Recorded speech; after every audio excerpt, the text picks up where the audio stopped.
हमारी जो राजनीति है, जहाँ से कानून बनते हैं, वो राजनीति कारपोरेट के शिकंजे में फंस गई। जो कारपोरेट है वो अगर सत्ता पक्ष को 1000 करोड़ देता है तो 500 करोड़ विपक्ष को भी देता है। एक को कानून बनाने के और दूसरे उस कानून पे चुप रहने हैं। 15 लाख करोड़ उन्हीं का और माफ कर दिया बैंकों का। किसान मर रहा है, 33 किसान कर्जे में रोज मरते हैं। स्वास्थ्य का व्यापारीकरण कर दिया। होना तो चाहिए सबका फ्री, लेकिन इन्होंने स्वास्थ्य का व्यापारीकरण कर दिया। अरे वो भी तो देश है जहाँ पे बंदा टेलीफोन करता है, एम्बुलेंस घर पे आती है, मरीज को उठा के ले जाती है, इलाज करा के वापस घर पे छोड़ के जाती है। लोग ये कहते हैं राजनीति ना करें। क्यों ना करें? इस देश को कौन बचाएगा? करेंगे, इस देश को बचाने के लिए राजनीति करेंगे। जब लास्ट दिन भी जब आने लगे तब मैं बोला इनसे मीटिंग करो यार, क्या चिट्ठी लिखते हो आप उनको, चिट्ठी वो लिखते हैं आपको, ये क्या ड्रामा है? आप मीटिंग करो उनसे। मेरे से ये वर्डिंग थे कि आप फैसला होने नहीं देना चाहते। मैं क्या भैया जैसे होता है कर लो, मैं तो चुप हो जाता हूँ। हमारे तो गुरुओं ने कहा है मांगने से अधिकार कभी नहीं मिलते, छीनने पड़ते। और अब बता दिया आपको, बनाएंगे। आपके चैनल के माध्यम से बता रहा हूँ, यही बीजेपी इसकी गोबरी निकालेंगे। अभी चुनाव से पहले एमएसपी लागू करेगी हरियाणा में। जी आपको बता रहा हूँ, दावे से बता रहा हूँ, अभी हमारे से डर गई है। नमस्कार, मैं हिंदी टीवी देखने वाले हमारे सभी दर्शकों का बहुत बहुत स्वागत है। दोस्तों, पहले जो किसान आंदोलन दिल्ली के बीच किया गया, उसी के बीच एक चर्चित चेहरा उभर कर जो है वो देश के लोगों के सामने आया, और वो नाम है गुरनाम सिंह चढ़ूनी, जो किसानों के नेता माने जाते हैं। और साथ ही साथ अब वो हरियाणा के बीच राजनीतिक पारी खेलने के लिए भी अपनी राजनीतिक जमीन को सींचने में जुटे हुए हैं। उन्हीं से हम खास बातचीत करेंगे। वही हैं आज के हमारे खास मेहमान। चढ़ूनी साहब, बहुत बहुत स्वागत है आपका thank you my Hindi TV पर। Thank you. और बहुत बहुत धन्यवादी हैं हम कि आपने हमें अपना कीमती वक्त दिया। चढ़ूनी साहब, अगर किसानी आंदोलन की बात की जाए तो उसमें आपने एक अहम भूमिका निभाई, जो पहले हुआ, जो दिल्ली के बीच हुआ। तो अब आप राजनीति की तरफ अग्रसर होते हुए दिखाई पड़ रहे हैं, राजनीति की तरफ झुकाव, और साथ ही साथ आपकी पार्टी का प्रचार प्रसार आप करने की कोशिश कर रहे हैं। तो आखिरकार क्यों लगा कि मुझे राजनीति की राह पकड़नी चाहिए, तभी किसानों के लिए कुछ किया जा सकता है? देखिए, जहाँ तक तो दिल्ली के आंदोलन में बहुत कुछ करने वाली बात है, वो तो उस मालिक की बख्शिश रही है। वो किसी से किसको क्या किससे करवा ले उसकी मर्जी है। लेकिन वैसे हम 32 साल से आंदोलनों में काम कर रहे हैं, किसान आंदोलन कर रहे हैं। और इस 32 साल के पीरियड में पता नहीं कितने बार 40 बार गए हैं कि 50 बार गए हैं, जेल जा चुके हैं, कितने बार लाठियां भी खाई हैं, कितने आंसू गैस के गोले बुशारे, ये तो पता नहीं कितने बार हुआ है। अभी भी 18, 20, 22 मुकदमे अभी भी चल रहे हैं। सवाल इस चीज का आता है कि अंतरात्मा से लड़ाई लड़ी है, लेकिन उस सब के बावजूद जो किसान के लिए होना चाहिए था वो हो नहीं पाया। और मैं ही नहीं लड़ रहा, मेरे से पहले बहुत लोग लड़ रहे हैं। ऐसे लोग भी हैं जिन्होंने ताज जिंदगी लगा दी, 50-50 साल से लड़ रहे हैं। उनकी अगली पीढ़ी भी आंदोलन में है, वो लोग भी हमारे बीच में शामिल हैं। लेकिन जो सुधार होना चाहिए था वो कर नहीं पाए, नहीं हुआ। और कर इसलिए नहीं पाए कि हमारी जो राजनीति है, जहाँ से कानून बनते हैं, वो राजनीति कारपोरेट के शिकंजे में फंस गई। जी, मतलब आपका सीधा इशारा अंबानी, अडानी और उनको कह लीजिए, उनके बहुत से और साथी भी हैं। साथी। तो जो कारपोरेट को पैसे देते हैं और पैसे से राजनीति खरीदते हैं। आप राज्यसभा के मेंबर लगाइए, आधे राज्यसभा के मेंबर कंपनियों के मालिक हैं। कॉर्पोरेट आज पैसे वाले की सत्ता है, और इसमें कहीं हम भी दोषी हैं, जनता भी दोषी है। अगर एक तरफ 10 करोड़ खर्चने वाला हो और वो कसाई हो, आदमियों को काट काट के खाता हो, और दूसरी तरफ उसके मुकाबले में धर्मात्मा हो, जो बड़ा अच्छा आदमी हो, लोगों का लेकिन वो पैसा ना खर्च पाए, तो वो धर्मात्मा इलेक्शन नहीं लड़ पाए, इलेक्शन हारेगा और वो राक्षस इलेक्शन जीतेगा। कमियां तो कहीं कहीं हमारी भी हैं। या हमारे दिमाग में बैठ गया है कि बीजेपी है कांग्रेस है, बीजेपी है कांग्रेस है। बस जो कारपोरेट है वो अगर सत्ता पक्ष को 1000 करोड़ देता है तो 500 करोड़ विपक्ष को भी देता है। एक को कानून बनाने के और दूसरे उस कानून पे चुप रहने के। इस तरह से जो भारत की आज पोजीशन हो गई है, आज भारत की जनता कंगाल हो गई है और आर्थिक गुलाम हो गई है। एक होता है किसी के नीचे गुलामी, एक होता है आर्थिक गुलामी के मेरे पास खर्चा ही नहीं है, मैं आपके भरोसे पे हूँ, आपके रमो कर्म पे हूँ, आप मेरे को कुछ देंगे तो मेरे को रोटी मिलेगी, आप मेरे को कुछ नहीं देंगे तो रोटी नहीं मिलेगी, तो मैं तो आपके आगे बोल ही नहीं सकता ना फिर। बिल्कुल। और आज ऐसी भारत की 23 करोड़ आबादी तो वो हो गई है जिसको 2 टाइम की रोटी ही प्राप्त नहीं है। आज 80 करोड़ लोग भारत के सरकार के रेमो कर्म पे जिंदा हैं। बिल्कुल, उनको सरकारी राशन पे जिंदा हैं। और फिर भी क्या है, अभी हम निकल के आए हैं, झोपड़ियों में पड़े हैं लोग, उनके पास बिजली नहीं है, उनके पास पंखा नहीं है, एसी होना तो बहुत दूर की बात है, क्या हाल उनके बच्चों को होगा। अभी हम निकल के आए।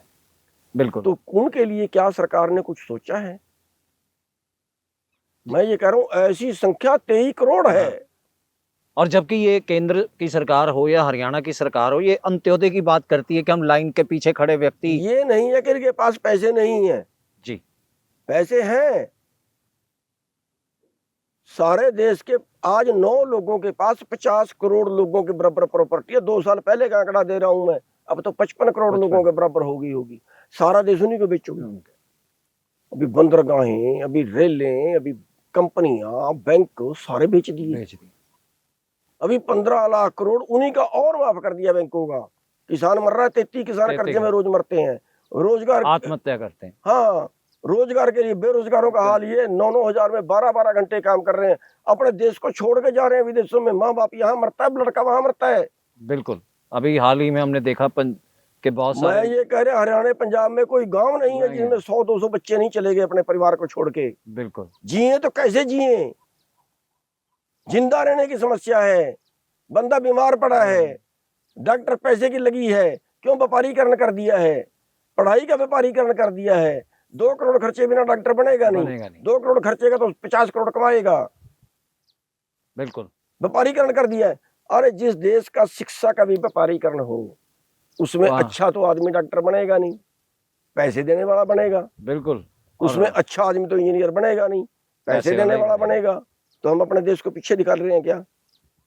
यहाँ जो है स्वास्थ्य का व्यापारीकरण कर दिया। होना तो चाहिए सबका फ्री, लेकिन इन्होंने स्वास्थ्य का व्यापारीकरण कर दिया। अरे वो भी तो देश है जहाँ पे बंदा टेलीफोन करता है, एम्बुलेंस घर पे आती है, मरीज को उठा के ले जाती है, इलाज करा के वापस घर पे छोड़ के जाती है।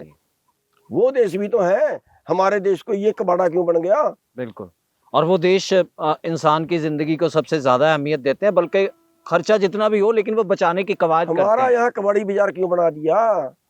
मैं एक आदमी मेरे को मिला, बाहर से आया हुआ था, उसने बताया कि मैं ट्रक चलाता हूँ, 3500 किलोमीटर लंबी सड़क है जहाँ ट्रक चलाता हूँ, वहां पे जंगल के बीच में गया, मेरे को हार्ट अटैक आ गया। मैंने ट्रक साइड पे लगाया और फोन किया पुलिस को, 5 मिनट में हेलीकॉप्टर आ गया। 5 मिनट में हेलीकॉप्टर आ गए, मेरे को उठा के ले गए, मेरा इलाज कराया, वापस छोड़ के गए। ट्रक भी होना संभाला। ये व्यवस्था भारत में नहीं हो सकती क्या? कौन करेगा? नर्क बना दिया इसका देश का। किसने बना दिया? आदमी ठीक ठाक है, उसका ऑपरेशन कर दिया। अगर 20 लाख 30 लाख पता नहीं कितना बिल बना दे हॉस्पिटल वाले, एक रात का 1-1 लाख। अरे अगर किसी का 40 लाख का 50 लाख करोड़ ने बिल बना दिया तो कितने लोग हैं भारत में जो इलाज करा लेंगे? उनको छूट दे दी। 2 रुपए की दवाई 100 रुपए की बिकती है, छूट दे दी। वाह भाई देश। और फिर हमारे लोग ये कहते हैं राजनीति ना करें। क्यों ना करें भाई? इस देश को कौन बचाएगा? करेंगे, इस देश को बचाने के लिए राजनीति करेंगे। तो इस पूरे तंत्र को, इस पूरे बिगड़े हुए सिस्टम के लिए कहा जा सकता है आपकी नजरों के लिहाज से कि राजनीति ही हिंदुस्तान की जो है वो जिम्मेदार है? मैं ये कहता हूँ दूसरा कोई विकल्प नहीं है। पानी की मारी खेती पानी से ही बचेगी। जब देश बचेगा देश को राजनीति ही बचाएगी। और जो लोग ये कहते हैं कि राजनीति नहीं करनी चाहिए किसानों को, वो बड़े पापी लोग हैं। वो अपने किसानों का नुकसान कर रहे हैं, अपने मजदूरों का नुकसान कर रहे हैं, वो देश की जनता का नुकसान कर रहे हैं। वो कहीं ना कहीं इस कारपोरेट के दलाल हैं, वो भी जो ये कहते हैं किसानों को राजनीति नहीं करनी चाहिए, क्यों? आज़ादी के हजारों लोगों ने फांसियों पे चढ़े, देश को आज़ाद कराया, आज़ादी में हमें वोट का अधिकार मिला, और वोट हमारी है और नेता हमारा नहीं है, वोट हमारी है, चुने हम पूंजीपति को, वो अपने पक्ष के कानून बनाए। इनसे ज्यादा डंगर और क्या होगा, इनसे ज्यादा बेवकूफ और क्या होगा हमारे जो लीडर ये कहते हैं कि राजनीति नहीं करनी चाहिए।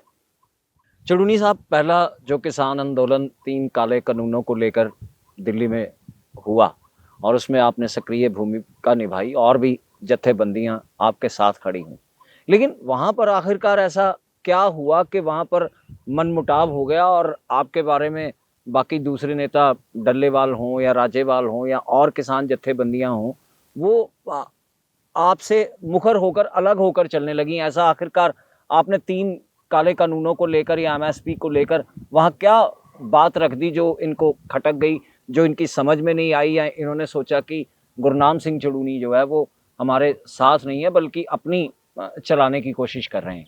नहीं, मैंने अपनी चलाने की कोशिश कहीं नहीं की, और ये भी नहीं था कि आंदोलन में हम इकट्ठे नहीं रहे जी। आंदोलन तो हमने सब ने इकट्ठे होकर लड़ा है। अगर कभी मेरे पे आँच आई, वो लोग साथ में खड़े, उन पे आँच आई तो हम भी साथ में खड़े, आंदोलन इकट्ठे लड़ा है। लेकिन विचारधारा का अंतर ये था कि जैसे एसकेएम की पहली मीटिंग हुई, 7 मेंबर थे जी, और उनमें 6 ने ये कहा कि हम तो जहां हरियाणा वाले बैरिकेड लगाएंगे वहीं बैठेंगे। मैं कह रहा था भाई दिल्ली कूच कहाँ है, हमें तो दिल्ली जाना चाहिए। वो कह रहे नहीं, वहीं बैठेंगे। और इस बात पे उन्होंने पूरे खिंच गए कि नहीं, हम तो वहीं बैठेंगे। हमने कहा भी फिर हम तो दिल्ली जाएंगे। परमात्मा ने कामयाब किए। पंजाब के जो लोग थे वो जबरदस्ती बैरिकेड तोड़ के वो भी दिल्ली को आ गए, नेता पीछे बैठे रह गए। मजबूरन नेता को उठ के आना पड़ा, नेता ने अपनी बेइज्जती महसूस की, इसलिए थोड़ा मेरे एंटी हो रहे। उसके बाद अपने अपने विचारधारा होती है। मैं ये था कि इस लड़ाई में सारे देश का सहयोग है, जो हमारे एनआरआई बाहर बैठे हैं वो भी बेचारा, उनका भी सहयोग है। इस लड़ाई को आर पार कर दो, या तो हम मर जाएं और या फिर वो सरकार मान जाए, या हम नहीं या सरकार नहीं, ये लड़ाई लड़ो।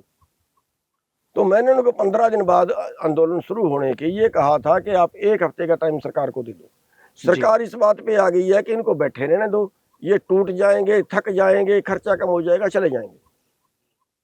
इस सरकार की चाल को काट दो, 1 हफ्ते का सरकार को टाइम दे के, और हम ये कहें पहले दिल्ली कूच, अब संसद कूच, वहीं घेरेंगे तुम्हें आके। बिल्कुल। कह रहे वो मार देंगे, हमारे बीच में उग्रवादी बढ़ जाएंगे, पुलिस गोली चला देगी।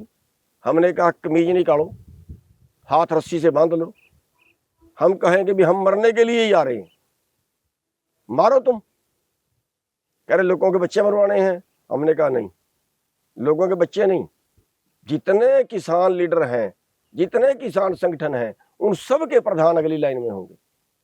मरेंगे तो किसान प्रधान मरेंगे, उन सब के प्रधान अगली लाइन में होंगे।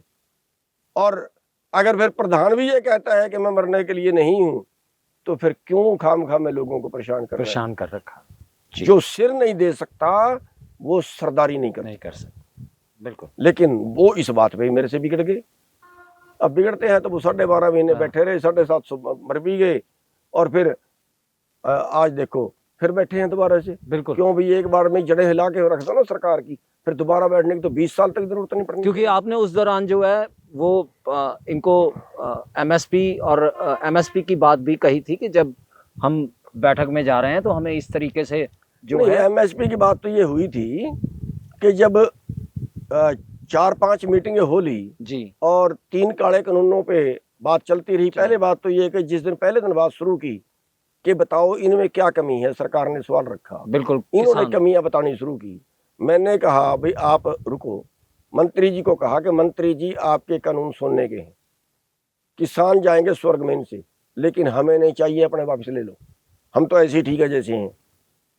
मतलब तीनों डल्लेवाल खड़ा हुआ, डल्लेवाल ने कहा क्यों भाई हम अनपढ़ हैं जो बता नहीं सकते, हम इन कानूनों में बताएंगे क्या कमी है।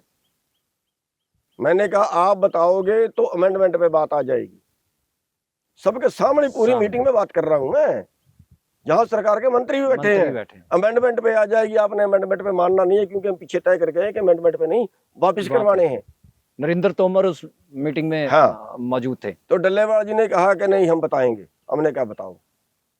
उन्होंने बताया, शायद 9 कमियां बताई, 9 कमियां बताई। उन्होंने नोट की और ये कहा कि हम 3 दिन बाद अपने सेक्रेटरियों से मीटिंग करके आपकी दोबारा मीटिंग बुलाएंगे।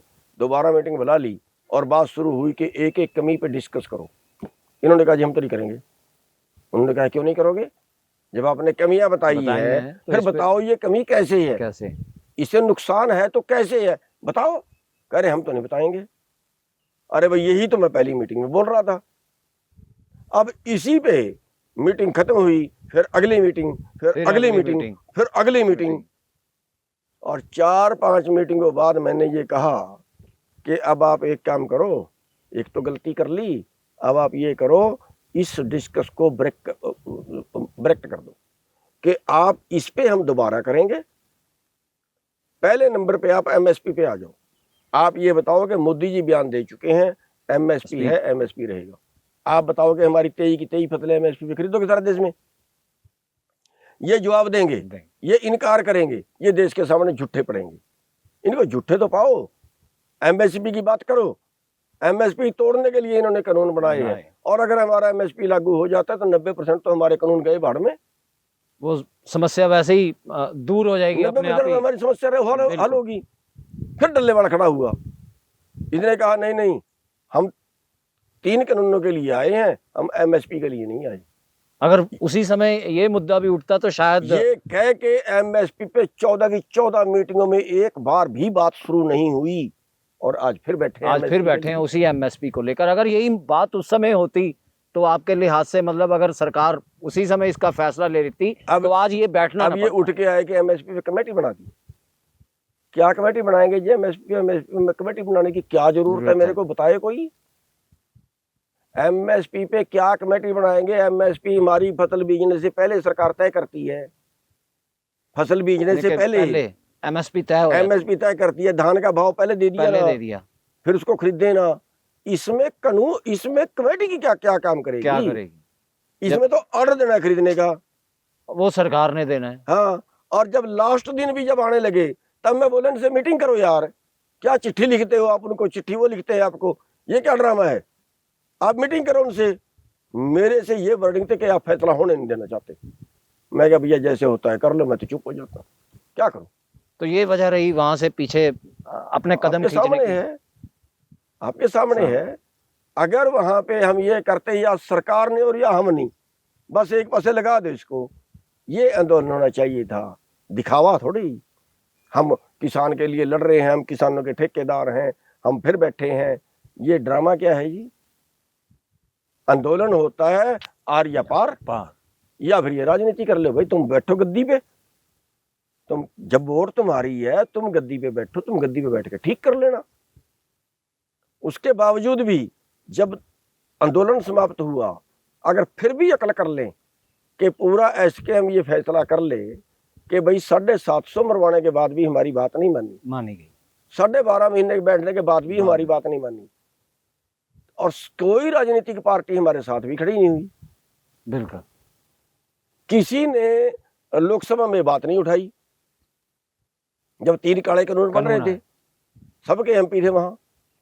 तो फिर ये फैसला कर लो कि पंजाब में सब राजनीतिक पार्टियों को भगाएंगे, घुसने भी नहीं देंगे गाँवों में इनको, और अपने आदमी आंदोलनकारियों को खड़े करेंगे, इनसे राज छीनेंगे, किसान राज की शुरुआत करेंगे पंजाब में।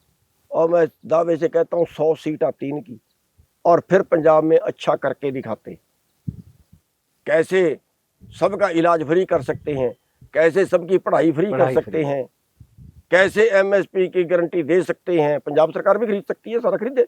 हाँ, कोई स्टेट सेंटर सरकार के भरोसे पे थोड़ा ही है। आपने बड़ी सही बात कही। वही मैं पूछना चाहता था कि ये पंजाब सरकार भी कर सकती है, लेकिन वो इस मामले में आनाकानी क्यों करती आ रही है अभी तक? मैं कह रहा हूँ छत्तीसगढ़ सरकार 3100 रुपए भाव दे रही है धान का, अभी दे रही है ना। स्टेट सरकार खरीद सके, स्टेट सरकार में पाबंदी है, ठीक है। तो ये करके दिखाते, ये नशा रोक के दिखाते, ये बरसाती पानी को सिंचाई के लिए दे के दिखाते, जो मुद्दे थे किसान की तरक्की करने के करके दिखाते, जो मजदूरों को बचाने के मुद्दे थे उनको बचा के दिखाते, तो सारा देश पंजाब मॉडल मानता। अपने पैर पे कुहाड़ी मारी। इतना बड़ा पाप इन्होंने एक झटके में कर दिया कि गरीबों का सुधार हो जाता, उनको रोटी मिल जाती। लेकिन उस फैसला, क्योंकि गुरु नाम सिंह के तो हमने एंटी करना है, गुरनाम सिंह की बात तो माननी नहीं है, ये हीरो बन जाएगा। अब भी मेरा विरोध करते हैं कई, नहीं नहीं इलेक्शन नहीं लड़ना चाहिए, हम राजनीतिक हैं, किसान को इलेक्शन नहीं लड़ना चाहिए। मैं कह रहा हूँ इससे बड़ा डल बुद्धि और क्या होगी। अरे आज़ादी में हमें हजारों मरवा के एक वोट का अधिकार तो मिला है, वोट के मालिक तो राजनीति ना करें, नोटों के मालिक राजनीति करें, फिर उनको गद्दी पे बिठा के मुझसे भीख मांगे।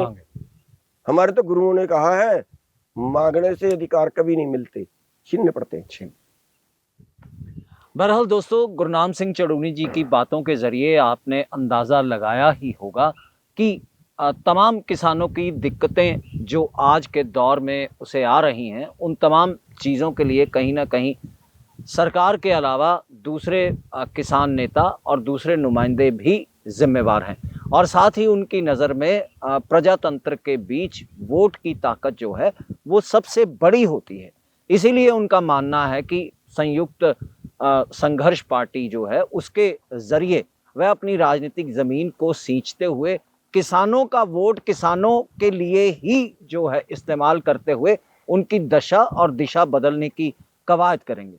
क्या लगता है चड़ूनी जी के संयुक्त संघर्ष पार्टी जो अब है वो अपने राजनीतिक ज़मीन को और अपने पैर फैलाते हुए पंजाब या दूसरे राज्यों के बीच देखिए अभी हमने बढ़ाई है और उससे जो आने वाला विधानसभा का चुनाव है वो लड़ेंगे, ऑटो हमारा निशान है। और पंजाब के अंदर भी जो 4 सीटें जो सब इलेक्शन होना है जी वहां भी लड़ेंगे, उपचुनाव जो होना है जी वहां भी लड़ेंगे। तो अभी हम शुरुआत कर रहे हैं, अभी इसमें जो है किसी से समझौते की भी गुंजाइश रखेंगे बिल्कुल, और वरना तो समझौता नहीं होता है। लेकिन बीजेपी से और जेजेपी से नहीं करेंगे जी, और किसी से समझौता नहीं होता तो फिर अकेले लड़ेंगे। और जो हमारा विरोध करते हैं कि इलेक्शन नहीं लड़ना चाहिए, मैं ये कहता हूं और जोर लगाएं, जो लगाना है और जोर लगाएं। हमने राजनीतिक पार्टी बनाई है, डंके की चोट पे लड़ेंगे और इन राजनीतिक पार्टियों की छाती पे ही मूंग डलेंगे। एक आखिरी सवाल चलते चलते छोटा सा चड़ूनी जी की water cannon boy Navdeep Jalbera जो है वो भी सुर्खियों में आया। हालांकि वो आपकी हर तरीके से हर लिहाज से बात करते हुए तारीफ भी करते हैं, लेकिन वो साथ ही ये कहते हैं कि आपने जो है वो राजनीतिक रास्ता चुनते हुए कहीं ना कहीं किसानों के साथ जो है अविश्वास मतलब विश्वासघात सा कर दिया है। लिहाजा वो ये कहते हैं कि गुरनाम सिंह चड़ूनी जो हैं वो अपनी राह पे निकले हुए हैं, उन्हें किसान आंदोलन से जो है कोई एक तरीके से मतलब नहीं रह गया। पिछले साल 5 जून को हमारे पे लठ बरसा था जीटी रोड के ऊपर और गिरफ्तारी भी हुई थी, 9 दिन जेल में भी लगा के आए थे। 2 मुकदमे अभी भी चल रहे हैं, हमने छोड़ दिया किसानों को। अभी पेहेवा के अंदर ये ड्रेन का पुल बनना था, हमने आंदोलन की और बनवाया। ये मुश्तरका जमीनें जो कई हजार एकड़ है पेहेवा के अंदर जी, कई लाख एकड़ है हरियाणा के अंदर, सरकार छीन रही थी, लड़के छुड़वाई, हमने छोड़ दिया किसान आंदोलन। सबके लिए लड़ेंगे, सड़क की लड़ाई भी जारी रहेगी और वोट की लड़ाई भी जारी रहेगी। मतलब सड़क से लड़ाई करते हुए आप संसद तक का सफर जो है वो तय जरूर करेंगे। वोट का आंदोलन है, वोट का आंदोलन है। राजनेताओं या तो सुधर जाओ वरना हम तुम्हें संसद और विधानसभा में नहीं जाने देंगे, कब्जा करेंगे इन पे। हम अपने लोग खड़े करके अपने लोगों का राज लाएंगे, या तुम सुधर जाओ, जनता के पक्ष के बनाओ कानून। और अब बता दिया आपको, बनाएंगे, आपके चैनल के माध्यम से बता रहा हूं, यही बीजेपी इसकी गोबरी निकालेंगे। अभी चुनाव से पहले एमएसपी लागू करेगी हरियाणा में जी, आपको बता रहा हूं, दावे से बता रहा हूं। अभी हमारे से डर गई है कि अभी चुनाव से पहले एमएसपी लागू करेंगे, देख लेना। और कहेंगे हरियाणा सरकार खरीदेगी, सेंटर खरीदे ना खरीदे, अभी इनकी गोबरी निकालेंगे। लेकिन हरियाणा सरकार तो किसानों के मुद्दे पर अपनी पीठ थपथपाती है कि हमने जी भावांतर योजना के तहत जो है किसानों की दिशा बदल दी है, हमने जी उनको प्रोत्साहन राशि देनी शुरू कर दी है, जो प्राकृतिक और जैविक खेती करेगा हम उसको 7,000 रुपये 50,000 लोगों पे मुकदमे दर्ज किए थे। वो किसान नहीं थे, वो इंसान नहीं थे, अभी 20-22 मुकदमे चल रहे हैं, मैं कहीं स्मगलर हूँ या मैं अपराधी हूँ? 20-22 मुकदमे चल रहे हैं, क्यों? किसान की आवाज उठाने के लिए तो चल रहे होंगे। बिल्कुल। और फिर सरकार ये पीठ थपथपाए कि हम किसान के लिए बहुत कर रहे हैं।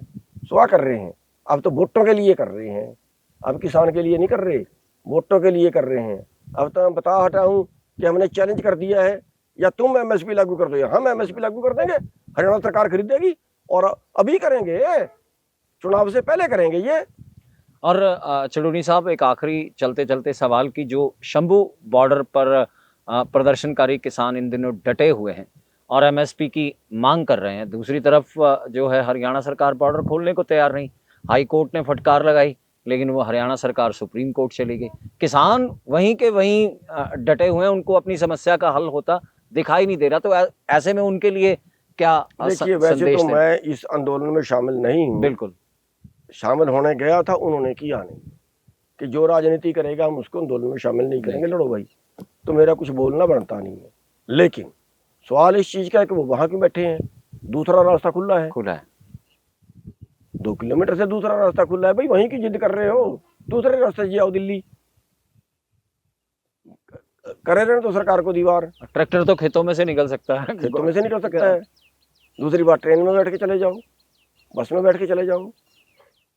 और अगर वहीं से जाना है और सरकार जाने नहीं देती, सरकार ने दीवार कर दी है, फिर भाई आप ये कह के चलो कि हमारे मरने के लिए, हम किसान के लिए कुर्बानी देने आए हैं, हम आगे होंगे प्रधान, पहले गोली मारना प्रधानों को, हम आ रहे हैं आगे, तुम्हारे पे जो बन पड़ता है कर लो, हम आ रहे हैं और हम तुम्हारा बैरिकेड भी तोड़ेंगे, हम दिल्ली भी जाएंगे, तुम मारना गोली, फिर ये कर लो। एक छोटा सा निजी सवाल के, राजनीतिक पार्टी की शुरुआत हो चुकी है, यकीनन आप इसे इस सफ़र को बरकरार रखते हुए हरियाणा में जो है सीटें जीतने की भी कोशिश करेंगे, अपनी मौजूदगी दर्ज करवाने की कोशिश करेंगे। तो कहते हैं कि जो हम सफ़र होता है ज़िंदगी में, क्योंकि आपकी धर्मपत्नी 2014 में आम आदमी पार्टी से चुनाव लड़ चुकी हैं, तो क्या इस राजनीतिक सफ़र में वो कंधे से कंधा मिलाकर गुरनाम सिंह चड़ूनी के साथ चलेंगे? वो तो साथ है ही परिवार का। तो देखिए, 32 साल से मैं जो है आंदोलन लड़ रहा हूँ जी। वो भी मेरे साथ जेल में जा चुकी है। अच्छा, जेल? हाँ, पति पत्नी मतलब दोनों ने सारा परिवार जा चुका है। जी। चौटाला के टाइम में हमारा बहुत सरकार से हाँ। टकराव था, चौटाला से बहुत टकराव था। बहुत से। मेरी घरवाली को उठा के ले गए थे, मेरे छोटे भाई की घरवाली को उठा के ले गए थे, हमारे भतीजे को उठा के ले गए थे, नौकर को उठा के ले गए थे, हमारे ड्राइवर को उठा के ले गए थे, मेरे को उठा के ले गए थे। बहुत कुछ हुआ है और कोई बात नहीं है। लेकिन तो फिर भी परिवार का, देखिए, परिवार का सहयोग तो, अब हमारी जमीन बिक चुकी है, परिवार ने तो कभी मत्था मेला नहीं किया।